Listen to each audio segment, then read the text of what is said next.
neyongereyo ebibiina by'enjawulo omuli FDC omuli NUP omuli NRM National Resistance Movement bavuddeyo ne bagamba nti owaayi bagenda kuteekawo tally centers zaabwe ez'enjawulo. Era wano twebuuza nti aba Electoral Commission kino kibalekawa. Kyembuuza nti boogerera mu basiru.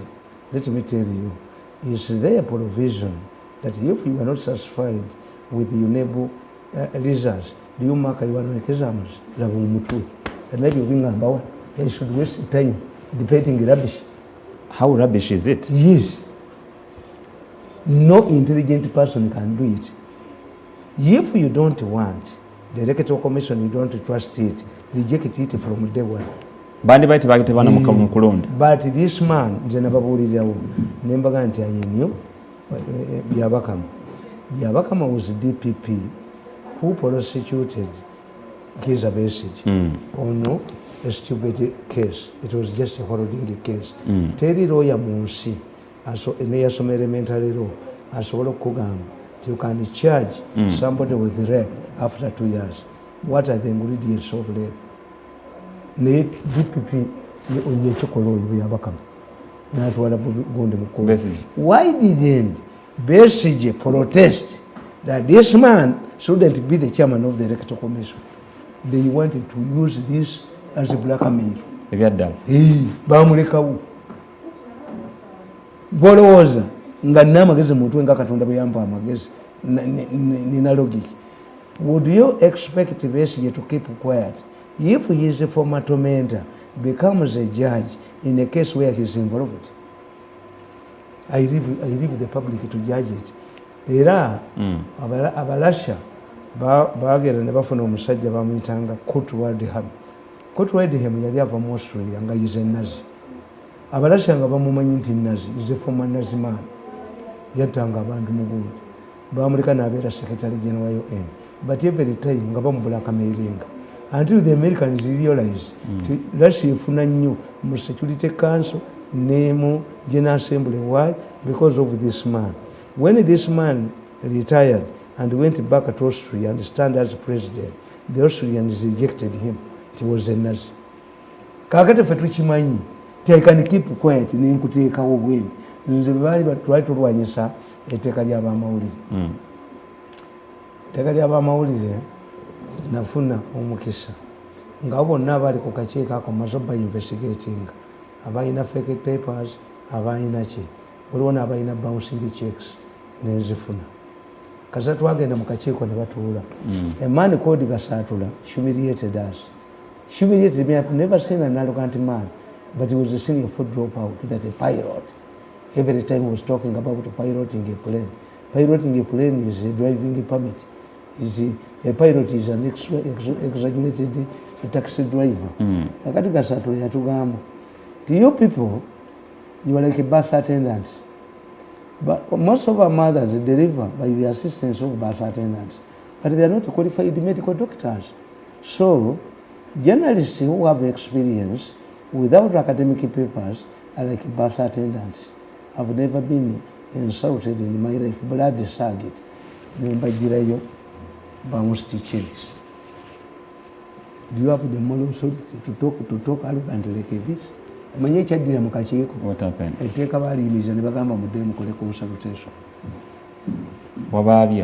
Me, that's how I fought. Nobody has fought for freedom, media freedom like me.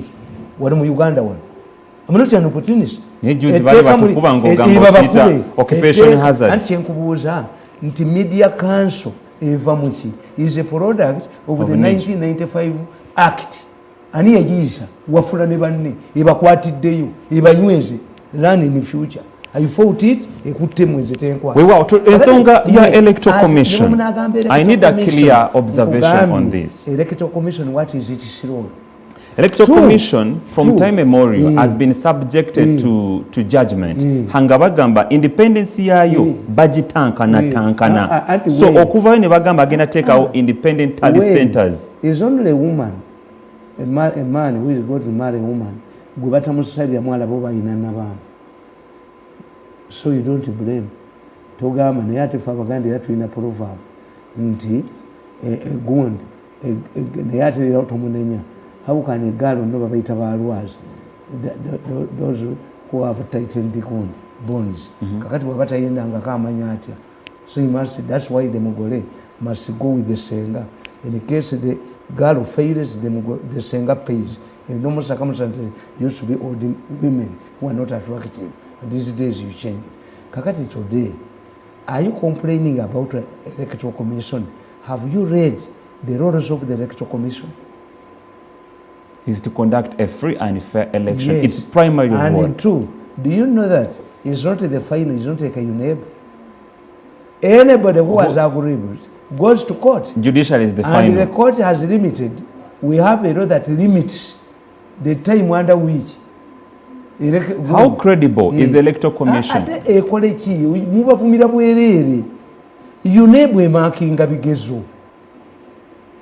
You cannot kill a hangerman because a hangerman has hanged your criminal father. Do you know that you don't stick to your words at some point? Yes. Juzi wavayo ng'ogamba obakubamu ebituli. Yes. Ate kati obagamba they are responsible. Tukole ki kati? What should we do? Ekyatta omwami nakimanya lwaki tewayogera. The time for talking to rectify whatever you are talking about now was there. The law establishing the Electoral Commission was debated by Parliament. The President proposed names which were vetted by Parliament. I don't know that any of their names was rejected. Constituencies were not created by Electoral Commission. They were gerrymandered by Nankabirwa and her team in favor of NRM. This man had even the audacity of crossing from his former constituency to another constituency, a minister. As Bikirino, Kubaba Agamba, there was a young man working in the State House, Nayagala Yesimbewo. Kakati bano abasajja bakulu abo ne batoola eriyoda nono gundi ani ono Kanyomozi yabamuyitani yali minister of Board of Finance ne bagamba nyi omwana tumublocking. In case this young man wins, Museveni is likely to appoint him a minister. Ne baganginga eriyoda naveno nadde ne bakuba omwana. Constituency kabazabu bazikoze. Kakati nze nkugamba I analyze a system, tukita systems analysis in political science. I analyze a system. Kakati as we stand today, the electoral law we are following was enacted, is a new law which merged the old election law and the Heresy Act that was governing, invoked to govern COVID-19. Kakati ani ataliyo. Museveni is not Idi Amin who used to decrease. These are people who sit in parliament, debate their laws, and eventually, because people are gullible, are ignorant, you don't blame this election commission as we started today. Constituencies were gerrymandered as your eyes were wide open. Nankabiro nagenda mu caucus nebetera ugundi zabo. Look what the constituencies, some constituencies in a gombola biri endala zinemu, it only appears in the sentence of Abawa. So literally all these challenges are brought up by the parliament. This is again I will never work in a government job again. I help society more than when I'm in a government under control. Who can ring my number now? For 7 years nobody has rung my number. Where do I belong? Do you want to be a minister? If I'm an advisor, written by your call advisors and whether he sees me attending their meetings, I'm empowered. That's why I'm popular. Nti kakati obuleminga kafero yayimba oluyimba n'agamba nti kati ogenda ganti Satan yakukema. Where did you meet Satan? Don't blame Satan. So we shouldn't blame Electoral Commission for all these. Electoral Commission has failed to tell the people, one, by the time we took over, all of these people are novices. The chairman of the Electoral Commission, apart from this incidented political career, Gund, Mupia, ono omukyala ye kimuli bakiteekawo because we have to accommodate Muslims. Then we should have a military council formed of religious people, locally, and Basilamu and what. Kakati omukasi talina role. Two, they suffered another blow. The most experienced person on the Electoral Commission was Lwakoja. Lwakoja was sacked. The most experienced person on the Electoral Commission was Talemu was sacked and no replacements were made.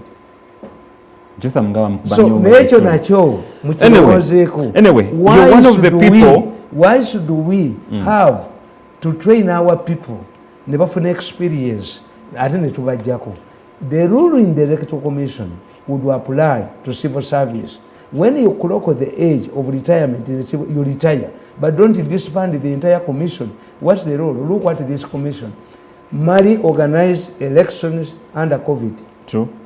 South Korea organized elections under COVID. Tanzania organized elections under COVID.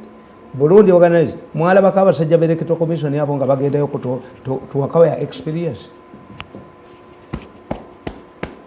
By no genda okonsult. Yes.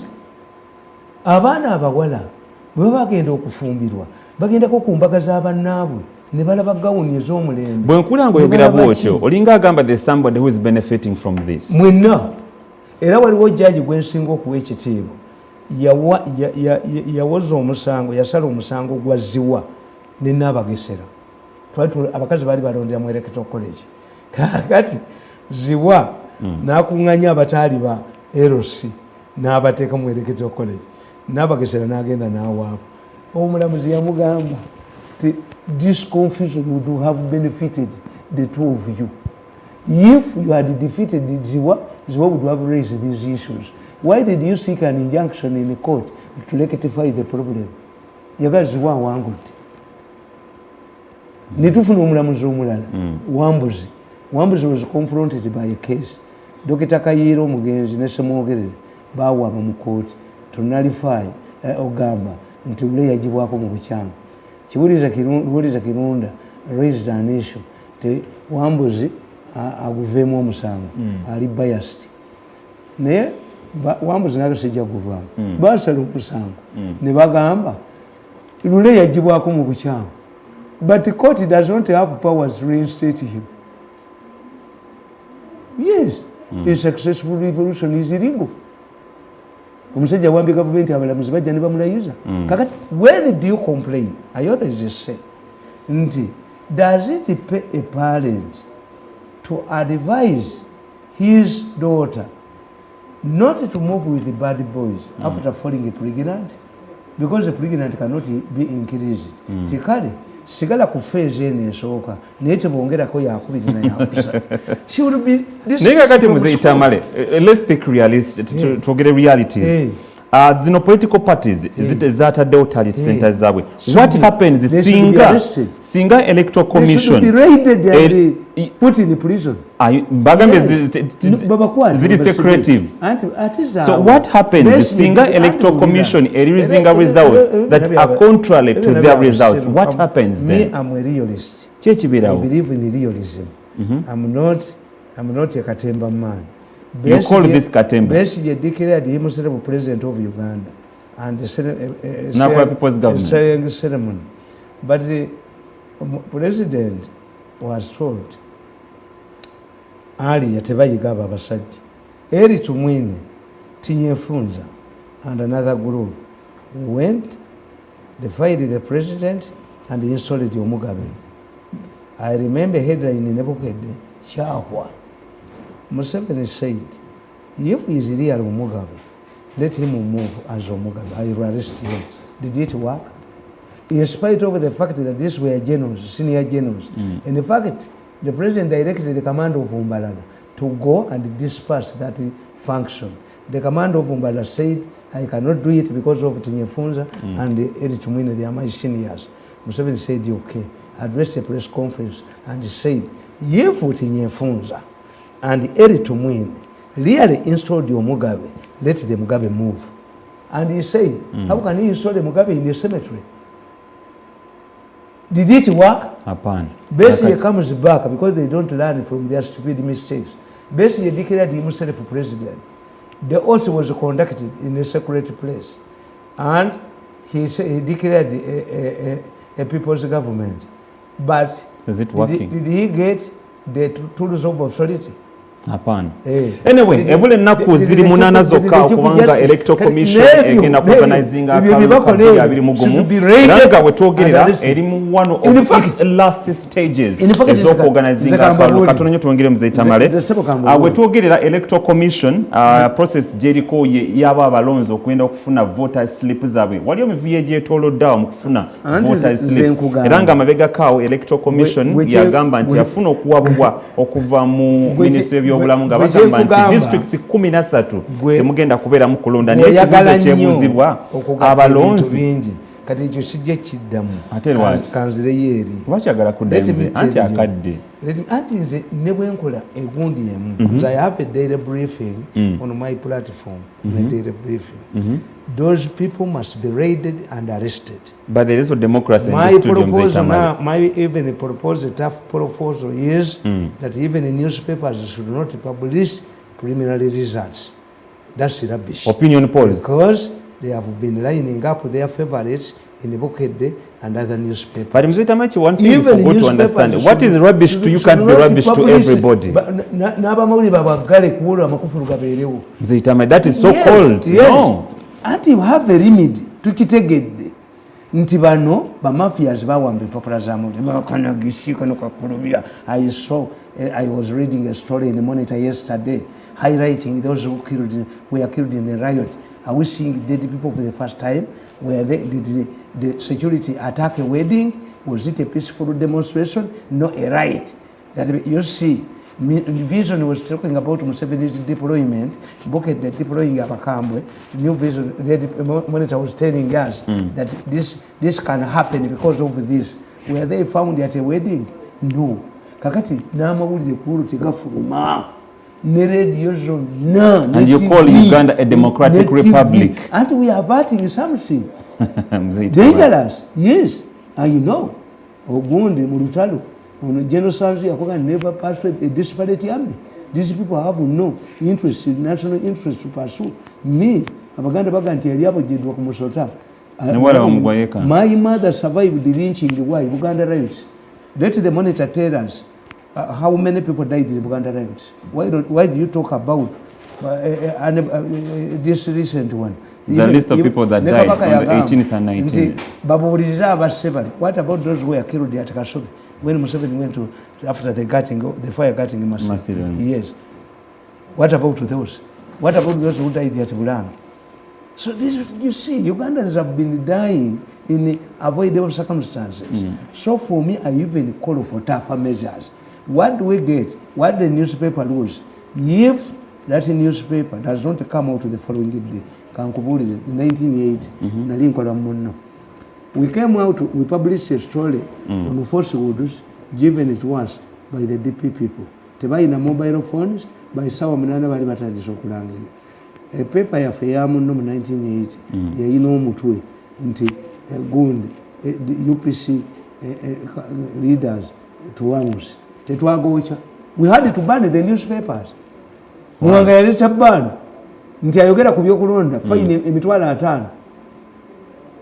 Ne myezi mukago ba boss. Even Cardinal Nsubuga did not day. But Mwanga na yali mu panic. Mwanga was trying to solve a problem, but he was not understood. This one we must do it orderly, in an orderly manner. Let all of these newspapers don't come out announcing primarily confusing the people, because they will quote according to the time. Then what is the essence of having a tally center, a chamber? Let us have all of the when the president is addressing a nation, all the 9 o'clock news, these radio stations, according to the law, are supposed to play music, not news. You can read the law that establishes these radio stations and TV stations.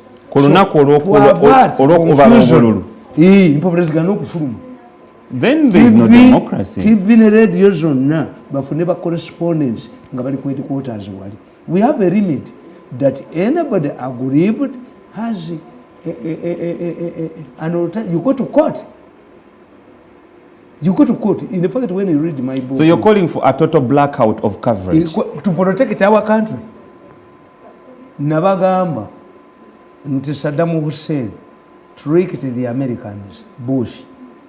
He mounted an artillery piece on top of a bunker that he had used to house children and women. Abagundi, American warplanes, Nizewoza and Saddam yekwesemu, Niziweriza smart bomb, Nijigalo Muriam. Many children and women died. And this man, Saddam's trick worked very well. The war, the public opinion in America turned against Bush. Do you know what Bush did? They targeted Al Jazeera. American warplanes targeted Al Jazeera. It had become a war target. They killed even journalists inside Al Jazeera. Who controls Al Jazeera now is in American hands. They know how to protect their country. Do you know what will happen? Even if Minister of Information, you call for total blackout. I call the newspapers. How much money do you make every day? No, I refund the money to protect this country. In that, and they have already told you. No.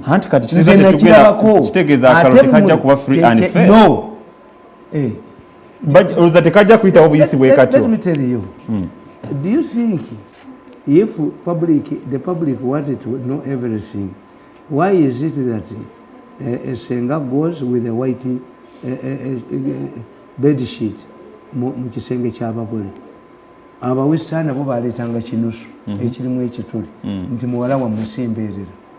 Egundi Abaganda suuka n'akabuzi akatono omanya nti omwana w'ombeerera. But you don't take the Kidala people inside the bedroom to know whether the function has taken place. The man has stood on the has fulfilled his obligations. When it comes to a country's security, I know. Look, you are exaggerating violence, you are doing what?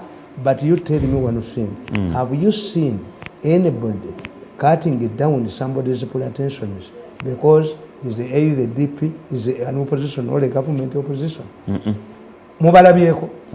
Have you seen violence on the ground? People are moving normally. Ugandans don't resort to violence unless they are incited by their leaders or a foreign country. I always give you an example of one day. I think you're talking about Ugandans over different generations operating at a very short distance. In Uganda, when you see violence, it has been paid for. Don't you think there is a generation? The riot, I drove myself from Kampala to my village for the first time, and I did not have escorts. What I saw, they were burning new tires. Immediately I passed their roadblock at Chengera. Everywhere I was going, they were waving at me. In fact, I remember at Rukaya, I came out of my vehicle and we took selfies with the rioters. Where are you going? I said, I'm going to bring him. When I went to Nyendo, I entered the Nyendo, I found the police exchanging fire with the fire immediately ceased. I drove and they went home and I came back. Kakati kitegezaji. The violence, to mitigate against the violence, don't incite violence. Allow the people, especially MPs, those ones, this a short man, a short person, wakoma wakwata. Abantu bano mu byalo mubawe freedom yaabwe. Beeronderwa baayirosizi baabwe, as Museveni has always done. Museveni's election has always been exonerated by the fact that people vote the people they want. But if we want to use the money, I hear them, I watch them. In Otafire's constituency, man has already arrived. In Rakai, in Chotira Kasolo's constituency, the first amount of money which was sent there was 400 million. This 200 went, and yesterday, 2 days ago, 30 million went on somebody's phone to buy new sets because Miso, they were suspecting that Miso infiltrates there. I told the man, don't waste your 3 million which is on your phone to buy new telephone sets. I have already infiltrated everywhere. Miso has infiltrated everywhere.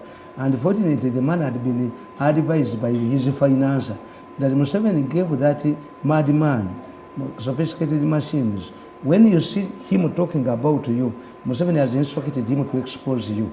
But for us, the big ones, he gives him the information and he keeps them. Kakati ebibi mulimu. Mugenda okuleta violence. Muleka abantu berondere ku level zaabwe bazina amazina gaabwe. Because for me, I don't even see why the president should struggle okuleta abenali mu parliament. Whenever there is a controversial bill, Nankabirwa demand is money. Muzeike watugamba. These are political prostitutes. How can I give my wife money whenever I want Yakabozi?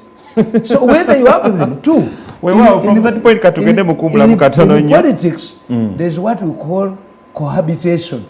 Cohabitation means that the president can have an oppositionally dominated parliament. We call it habitation. How can these MPs refuse to implement policies that help the peasants will rise against them? Wow, katugende mukumula mukatono nyo bwe tukomawo tugenda komawo ne okuba torch mu kalulu akagenda okubanka kuba munaku ntono nyo okubona olwaliro. Electoral Commission and other stakeholders abaketoloddemu bo betegese batya. Jukira districts 13 temubaddemu kuwa campaign ng'ekibuuzo ekyebuuzibwa abo batakubidde campaign, are they going to make an informed decision or not? Ekyo ekibuuzo kye tukomawo nakyo. For now katukomewo.